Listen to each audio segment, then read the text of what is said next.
Silakan duduk jemaat kasih Tuhan. Sebelum kita masuk perjamuan kudus, kita belajar kembali kebenaran firman Tuhan. Ini minggu pertama perjamuan kudus yang pertama di tahun 2025.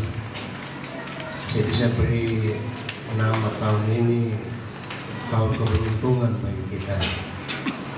Kalau grupnya gereja-gerejanya Pak Niko, dia namakan tahun ini tahun penuaian. Tapi bagi kita ini tahun keberuntungan. Walaupun hidup di tengah-tengah masa yang sangat sukar sekali, semakin sukar ini, kita beruntung. Kenapa kita beruntung? Sebab kita punya Allah Immanuel, Tuhan Yesus yang beserta kita, yang tidak akan meninggalkan kita berjalan sendiri, yang tidak akan membiarkan kita bergumul sendiri. Itu keberuntungan yang besar bagi kita.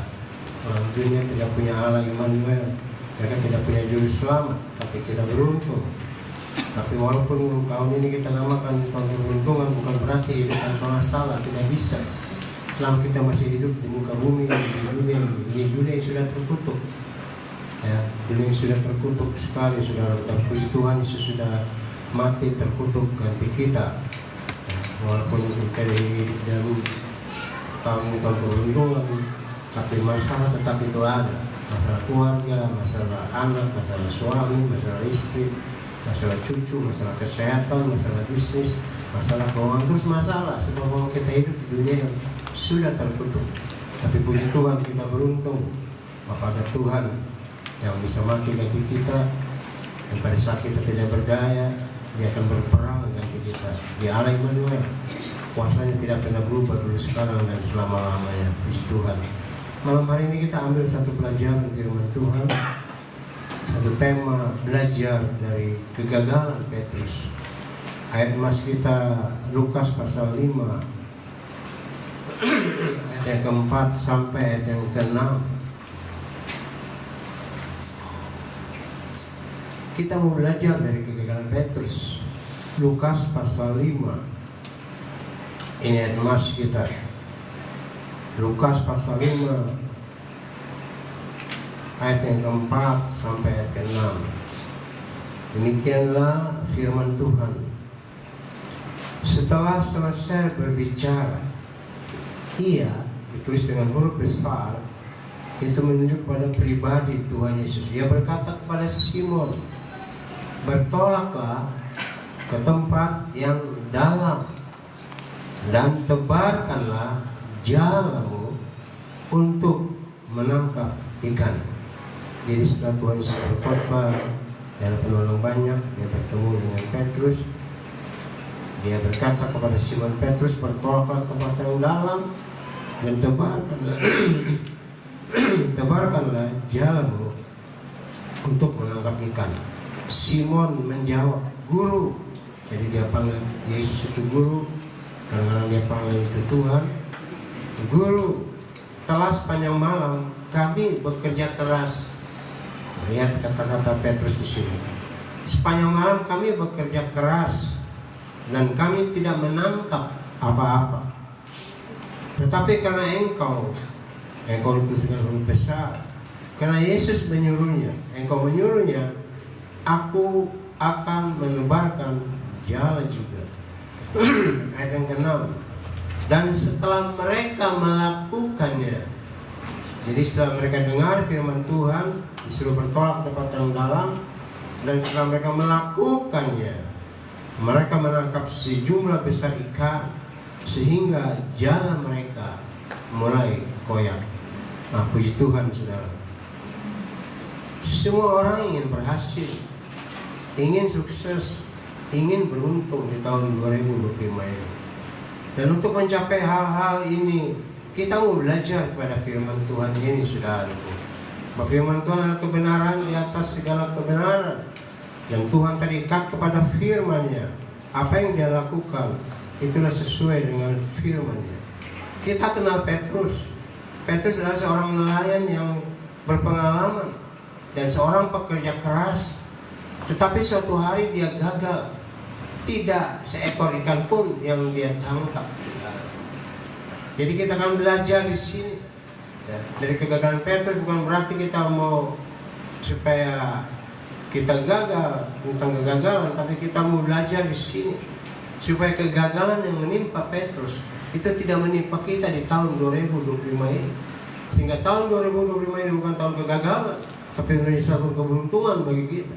Kita punya Allah Immanuel, Yesus yang tidak pernah meninggalkan kita. Ya, dia tidak membiarkan kita bergumul sendiri. Kuasanya tidak pernah berubah, dulu, sekarang, dan selama-lamanya. Dia bisa membuat orang mati bisa bangkit. Ya, sekarang pun sama, mujizat itu masih ada. Jadi kita jangan berhenti berharap kepada Tuhan, sebab keajaiban, mujizat, pertolongan Tuhan itu terjadi setiap hari. Puji Tuhan, saudara. Kita lihat di sini Petrus orang yang pengalaman. Dia seorang pekerja keras, tapi tidak seekor ikan yang dia tangkap. Nelayan itu biasanya kalau dia mau mencari ikan, dia berangkat pagi. Pagi dia berangkat, jadi malam-malam dia tidak tidur di tengah lautan. Nanti besok pagi dia baru pulang lagi. Itu nelayan, pekerjaan nelayan. Ya, itu kerja keras memang luar biasa. Petrus di sini orang yang berpengalaman. Orang tua dia dan nenek dia, mereka semua nelayan. Mereka mengerti bagaimana caranya menangkap ikan. Mereka sudah biasa, mereka punya pengalaman. Tapi di sini kita lihat, ya, satu hari ini dia tidak bisa menangkap apa-apa, dan kata lain dia gagal. Dia sudah bekerja keras. Nah, kita mau belajar di sini, saudara. Ya. Yang kita mau belajar di sini supaya kegagalan tidak menimpa kita di tahun 2025. Kegagalan itu sangat menyakitkan sekali. Kegagalan bisa membuat kita depresi. Kegagalan bisa membuat kita frustasi. Bisa membuat kita patah semangat, saudara. Walaupun ada seringkali orang berkata kegagalan dan suatu keberhasilan yang tertunda. Tapi survei membuktikan kegagalan. Kalau kita gagal dalam suatu hal yang ingin kita capai, kita frustasi, kita bisa patah semangat. Ya. Bahkan sampai mau bunuh diri, saudara. Sama seperti Ayub yang terjadi seperti begitu. Kita akan belajar di sini. Ya. Ada 4 pelajaran hidup yang kita mau pelajari di sini. Yang pertama kita lihat, andalkan pengalaman dan kerja keras saja tidak cukup. Kita lihat Lukas pasal 5 ayat 5 di situ dikatakan, Simon menjawab, "Guru, kelas panjang malam kami bekerja keras dan kami tidak menangkap apa-apa." Anda kalau lihat di televisi, ya, motivator selalu bilang, kalau Anda ingin menjadi orang yang sukses, orang yang berhasil, Anda harus bekerja keras. Tapi Alkitab berkata, Petrus pengalaman, aku sudah kerja keras, sepanjang malam aku nggak tidur, aku punya pengalaman, fisikku kuat, mampu, tubuhku, tapi tidak berhasil, gagal. Lebih celakanya gagalnya itu tidak satu ekor ikan yang dia tangkap. Ini satu kegagalan yang sangat menyakitkan sekali.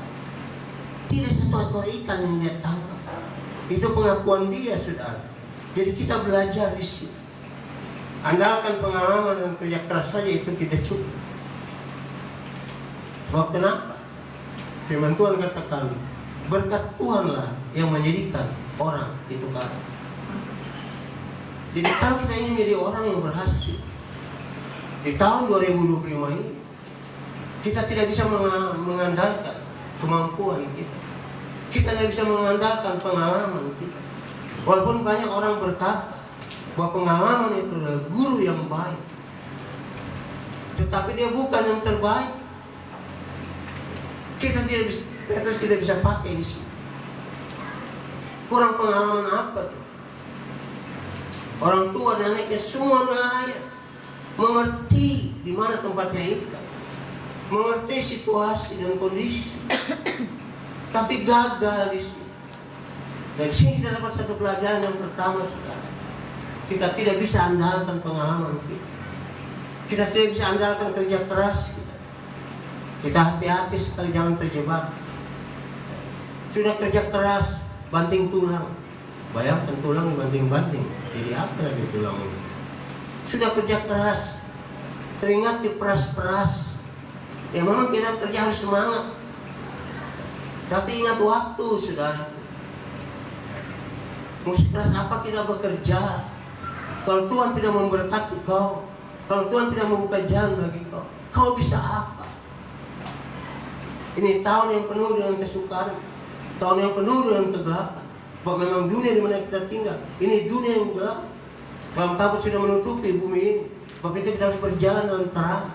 Kita berjalan dalam terang firman Allah. Supaya pikiran kita juga tidak jadi gelap. Jika kita melakukan hal-hal yang menyimpang dari kebenaran firman Allah. Jadi kerja keras saja di sini tidak cukup. Kita membandingkan kerja keras, malah kita kecapean, ya kita bisa mencapai untung. Tapi apa artinya? Karena kita sudah kerja keras, banting tulang, keras keringat, tidak tidur sepanjang malam, ya. Capek badan kalau dia kecapean, letih lesu, maka akan kena lehermu, akan kena, kau akan kena sakit leher, terlalu capek itu. Akhirnya uang yang kau pakai, berkat yang kau nikmati dari keuntungan itu, kau pakai untuk membayar dokter saja. Jadi ingat baik-baik, kalau kita ingin menjadi orang yang beruntung di tahun 2025 ini, tidak ada kegagalan dalam setiap hidup kita.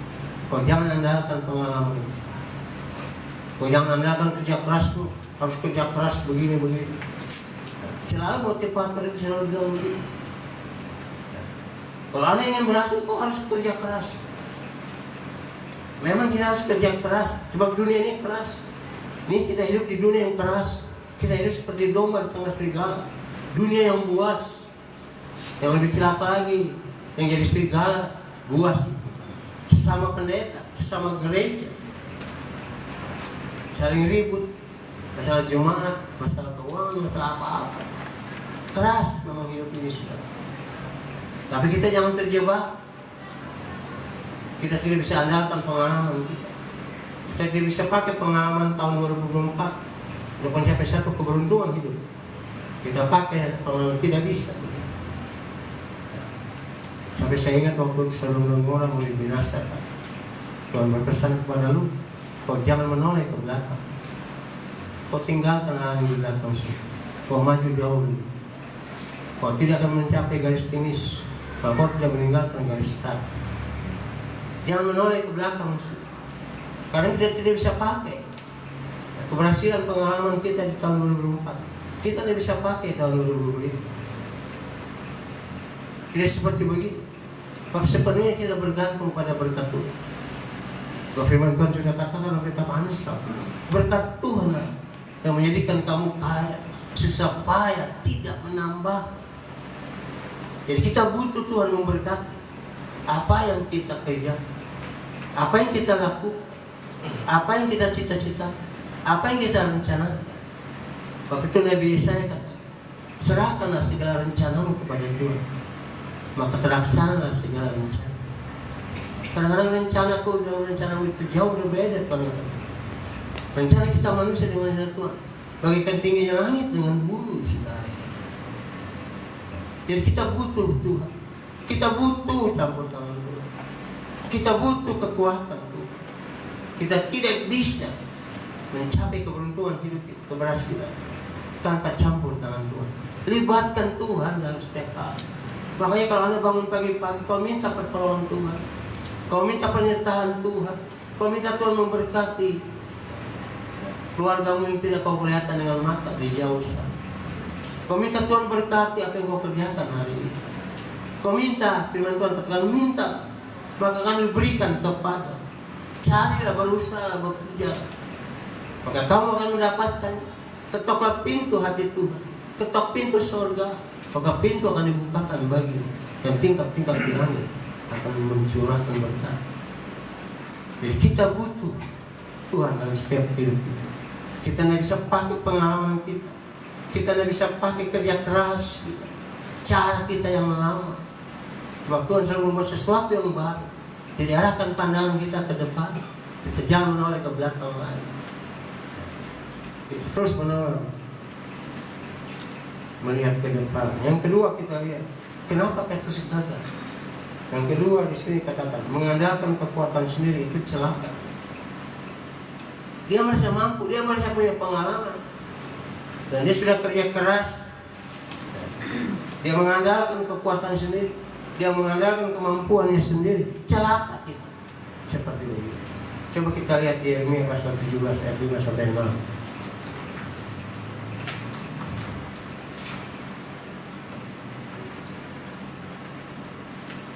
Yeremia 17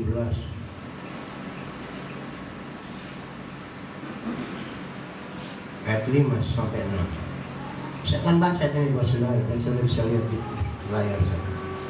Yeremia 17 ayat yang kelima. Beginilah firman Tuhan, terkutuklah orang, bukan diberkatilah orang. Kata orang ini siapa saja, baik hamba Tuhan, baik jemaat.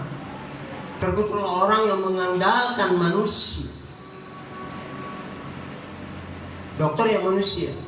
Tidak salah Anda pergi ke dokter, tapi jangan kau andalkan.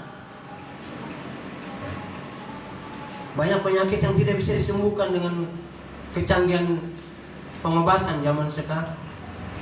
Banyak yang tidak bisa. Jadi terkutuklah orang yang mengandalkan manusia, yang mengandalkan kekuatannya sendiri. Mengandalkan apa kita? Apa yang kita mengandalkan untuk bisa meraih sukses di tahun 2025 ini? Kita tidak bisa andalkan kekuatan itu. Maka firman Tuhan katakan bukan diberkati, terkutuk kau. Anda tahu apa artinya kutuk? Orang kalau hidup di bawah kutuk itu celaka, berat. Firman Tuhan katakan langit jadi tembaga. Jadi apa artinya langit jadi tembaga bagi orang yang terkutuk? Apa artinya kutuk? Definisi kutuk, pengertian kutuk adalah hukuman akibat dosa. Jadi orang kalau hidup di bawah dosa terus begitu, maka dia hidup di bawah kutuk. Dan kalau orang sudah hidup di bawah kutuk, langit jadi tembaga. Artinya apa? Kau berdoa saja, jangan Tuhan dengar, tidak bisa menembus. Bahwa langit sudah jadi tembaga. Kau hidup di bawah kutuk, bahwa kau tidak pernah pegang kepada firman Allah. Lalu apa firman Tuhan katakan? Tanah juga. Bagi orang yang terkutuk sudah tanah jadi besi. Apa artinya tanah jadi besi? Kalau tanah sudah jadi besi, apa yang kau bisa tanam besi? Kau tidak bisa cangkul itu. Kau tidak bisa gunakan tanah itu. Tanah itu tidak bisa memberkati, saudara. Bahwa tanah itu sudah jadi besi. Kenapa tanah itu jadi besi? Mana bisa kau tanami apa-apa? Kau tidak cangkul saja tidak akan bisa kau cangkul itu. Firman Tuhan katakan, kalau Tuhan sudah membuka berkat, tidak satu orang pun yang dapat menutup. Tapi kalau Tuhan sudah tutup pintu berkat, tidak seorang pun dapat membuka. Tanah jadi bersih. Inilah orang yang mengandalkan kekuatannya sendiri, dan yang hatinya menjauh dari Tuhan.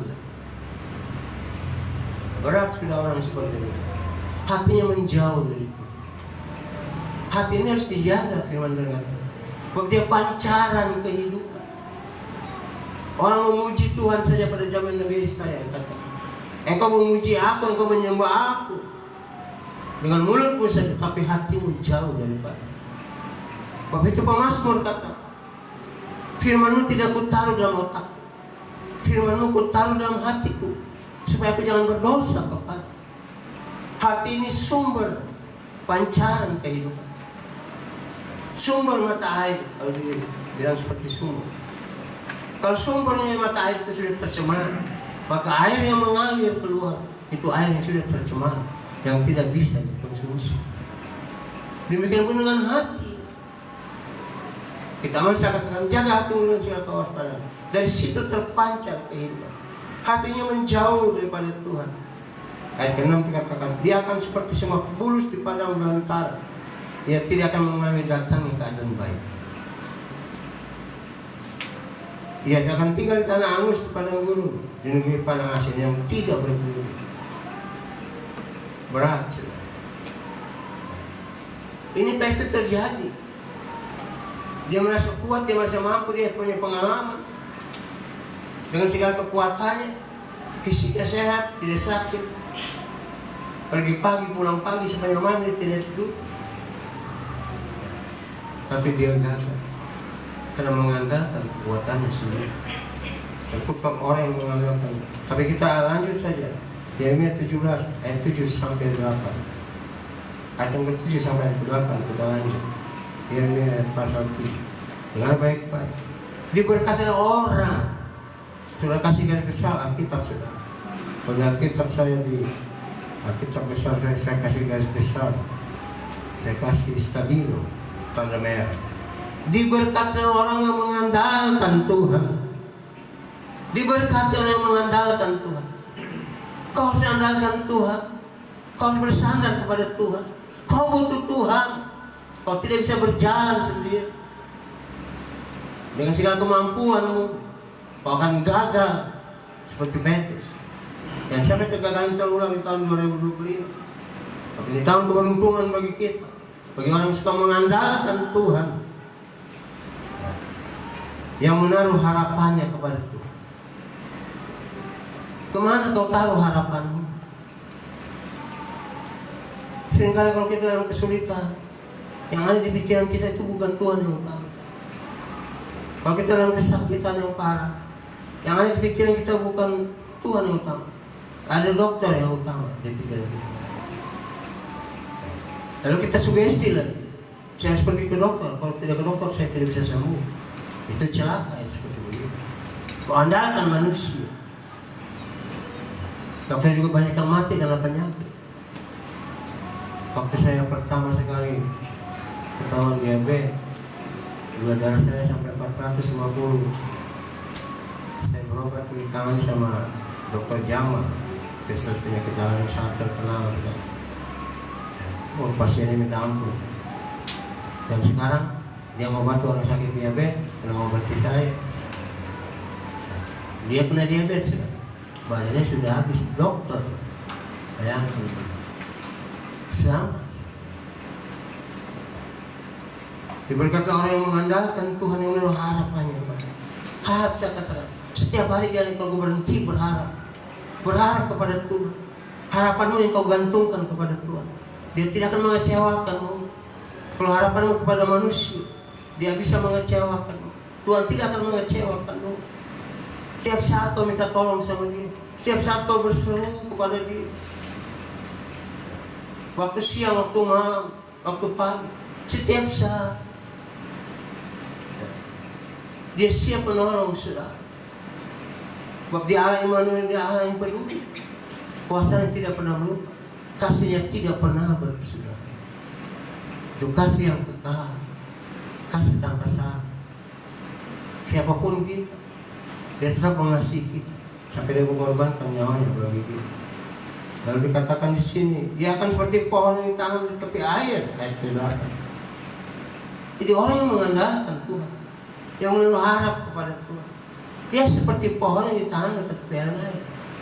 Pohon yang ditanam dekat tepian air.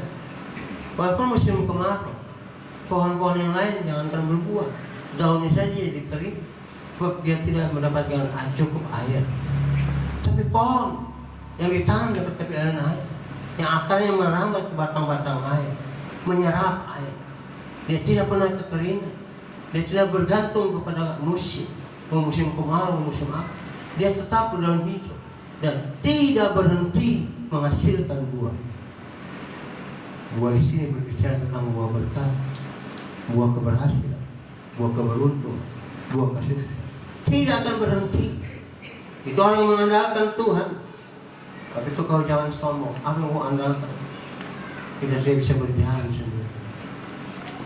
Yang ketiga kita lihat di sini, Lukas pasal 5 ayat 4. Apa kata Yesus di sini?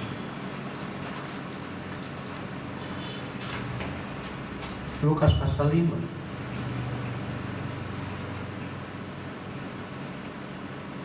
ayat yang keempat dan ayat ke-5. Demikian firman Tuhan. Setelah selesai berbicara, ia atau Tuhan berkata kepada Simon, bertolaklah ke tempat yang dalam dan tebarkan jalanmu untuk menangkap ikan. Menurut saudara, apakah Petrus tidak bertolak ke tempat yang dalam? Apakah Petrus belum bertolak ke tempat yang dalam? Sudah, yang terdalam sekalipun, sebab dia punya pengalaman. Sudah biasa tahu tempat di mana banyaknya ikan. Sudah bertolak ke tempat yang paling dalam, tapi dia gagal. Tapi ini Yesus yang berkata. Yesus berfirman, bertolak ke tempat yang dalam, tebarkan jalan untuk menangkap ikan. Lalu Simon Petrus menjawab, Guru, telah sepanjang malam kami bekerja keras dan kami tidak menangkap apa-apa. Tetapi karena Engkau menyuruhnya, karena Engkau suruh kami, karena Engkau berfirman, aku akan menebarkan jala juga. Dan hasilnya ayat ke-6 dikatakan, dan setelah mereka melakukannya, jadi Petrus sudah capek, lelah, sepanjang malam nggak tidur. Tuhan Yesus tidak langsung berkati begitu saja, tapi Tuhan Yesus bertolak kau ke tempat yang dalam, tebarkan jalamu di sana. Capek sudah. Tapi Petrus berkata, karena Engkau menyuruhkan, Engkau yang suruh, Engkau yang menghendaki, kami berangkat Tuhan, kami akan berangkat. Mereka mencatat setelah mereka melakukannya, mereka menangkap sejumlah besar ikan dan jala mereka sampai koyak. Perahu mereka mau tenggelam karena ikan terlalu banyak. Jadi apa artinya ini bertolak ke tempat yang dalam? Petrus dengar firman Tuhan, Petrus lakukan firman Tuhan.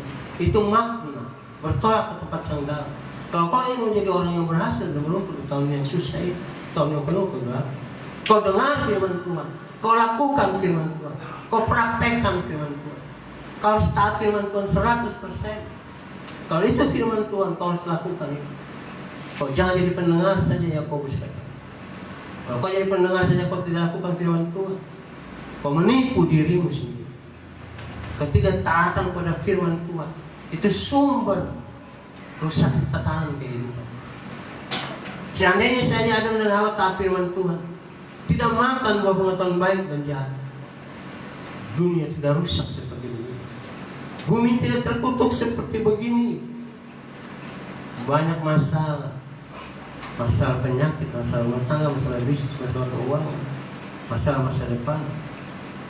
Kau rusak akibat kau tidak taat kepada firman Tuhan.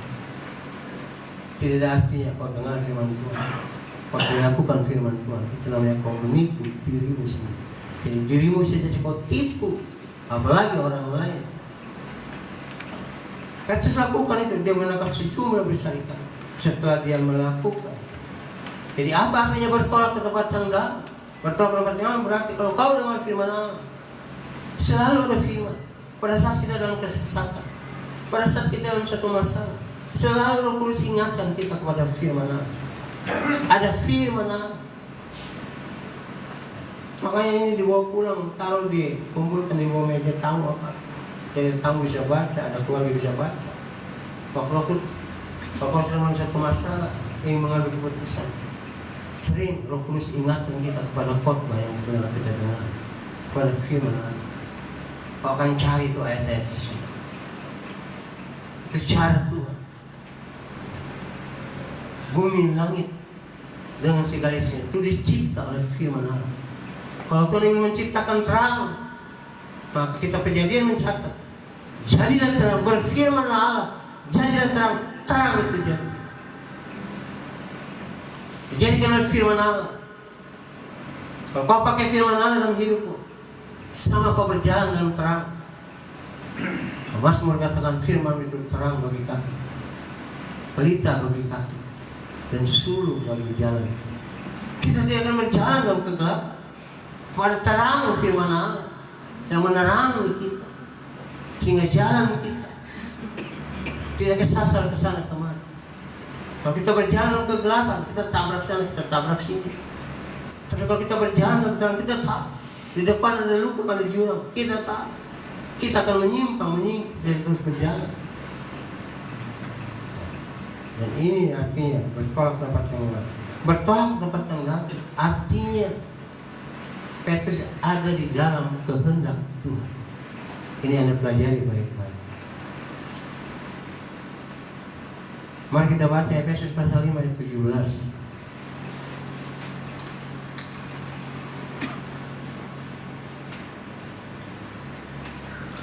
Efesus pasal 5 ayat 17.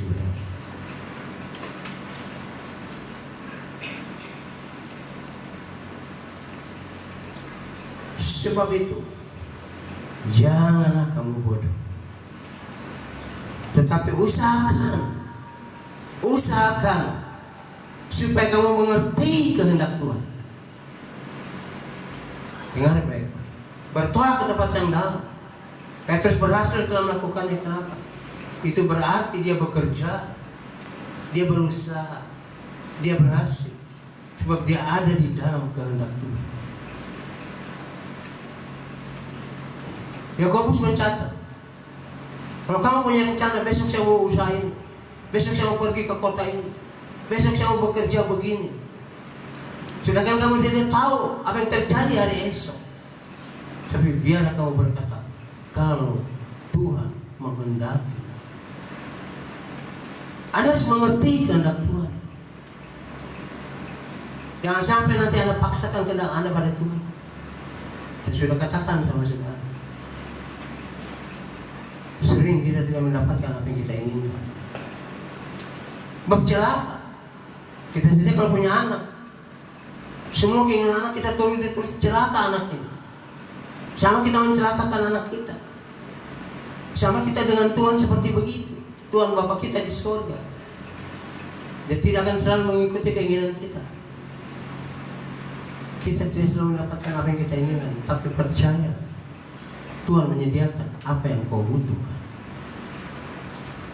Jadi keinginan kebutuhan yang berbeda. Tuhan tahu kebutuhanmu, keberuntungan, kesuksesan, keberhasilan. Itu kehendak Tuhan terjadi dalam hidupmu. Di tahun yang sulit seperti apapun juga, itu kehendak Tuhan. Engkau sehat-sehat, tidak sakit-sakit, itu kehendak Tuhan. Engkau beruntung sama sukses, itu kehendak Tuhan. Gagal, hidup kekurangan terus dalam kemiskinan, itu bukan kehendak Tuhan. Anda mengerti? Kita sudah nyanyi, dia raja di atas segala raja. Kalau dia raja di atas segala raja, berarti kita anak raja di atas segala raja. Kita tidak berjalan seorang diri. Anak presiden sama, kemana saja dia pergi, ada pas pampres mengawal dia. Kita juga sama. Pas pampres surga itu siapa? Malaikat-malaikat. Pemazmur kata pasal 91 ayat 11, malaikat-malaikat akan diperintahkannya kepada untuk menjaga engkau sepanjang jalan. Itu agen rahasia surga. Kalau engkau mengerti dengan Tuhan, engkau tahu. Kalau engkau orang yang percaya, sungguh-sungguh anak Tuhan yang setia, kemana engkau pergi, itu ada malaikat-malaikat menjaga. Kata malaikat artinya agegus, itu pelayan. Dia pelayan anak raja di atas segala raja. Waktu itu kalau tidur kau mau tidur atau kau perlu minta perlindungan malaikat-malaikat Tuhan. Kau tidak tahu yang akan terjadi pada saat seperti itu. Perintahkannya kepada menjaga engkau. Pemerintah sediakan pas pampres, sediakan pengawal-pengawal buat keluarga presiden. Sama. Sediakan pengawal-pengawal bagi kita. Seringkali kita tidak sadar karena ini. Kita tidak mengerti karena ini. Bagi itu jangan bodoh. Kalau engkau berusaha di tahun 2025, ingin invest, ingin bekerja, ingin apa saja, ingin sekolah, kemana saja, kau harus mengerti, jangan bodoh. Kau berdoa, Tuhan, saya ingin seperti begini. Saya mohon perkenanan Tuhan. Kalau Tuhan tidak kehendaki, buka jalan yang lain. Yesus berdoa, Bapa, kalau bisa cawan itu lalu daripadaku. Sengsara aku. Di kedua tangan dipaku, kedua kaki dipaku, lambungku ditusuk pakai mahkota duri, menderita. Kenapa engkau harus minum lagi cawan? Isinya cuka kara, isinya empedu. Tapi Yesus katakan, biarlah kehendakmu yang menjadi. Dia sudah berusaha mengerti kehendak Tuhan. Semua rencana kita serahkan kepada Tuhan. Rencana manusia banyak yang gagal, sering gagal. Tapi rencana Tuhan tidak pernah gagal. Tuhan punya rencana yang baik. Bukan kebetulan kau dengar khotbah malam hari, bukan kebetulan kau jadi jemaat di sini. Allah punya rencana untuk masa depanmu. Yeremia 29. Untuk memberikan masa depan yang penuh dengan pengharapan. Bukan orang yang kehilangan pengharapan zaman sekarang, banyak orang kehilangan pengharapan. Tapi Tuhan sudah rancang, Yeremia pasal 29 dan 11. Dia rancang kau untuk memiliki masa depan yang cerah. Sebab kita punya Allah Immanuel yang tidak akan membiarkan kita dan tidak akan meninggalkan. Yang terakhir kita lihat Lukas 5 ayat 8.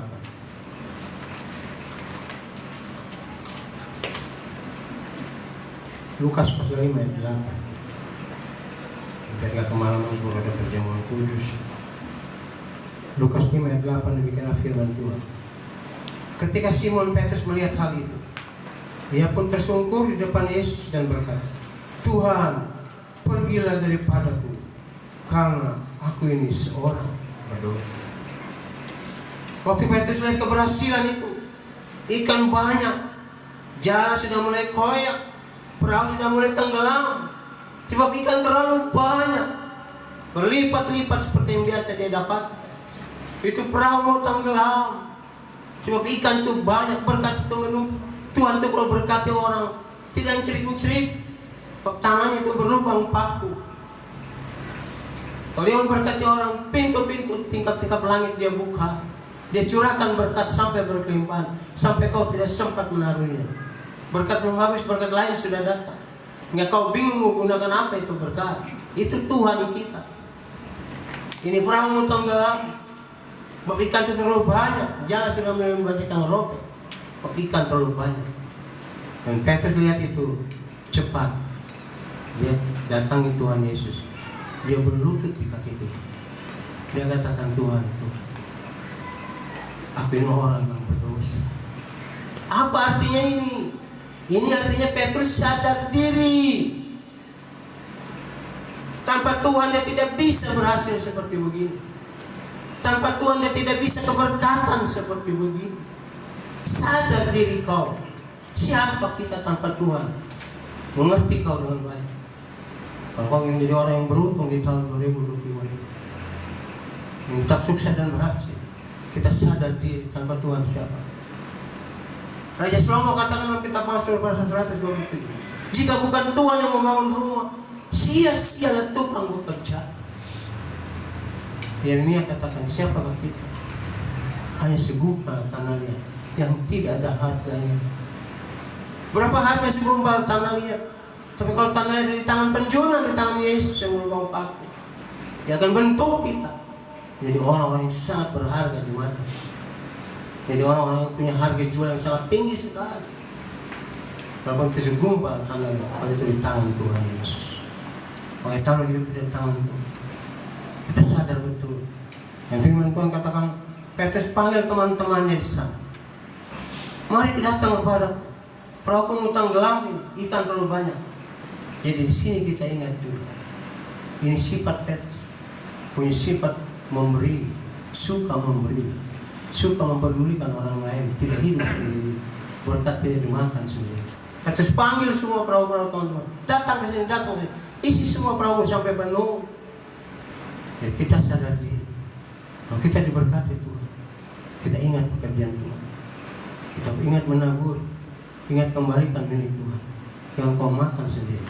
Kalau sampai ikan itu tidak dibagikan, tidak ditaburkan, itu perahu tenggelam. Ikan terlalu banyak, jadi itu harus ditabur. Sama saja.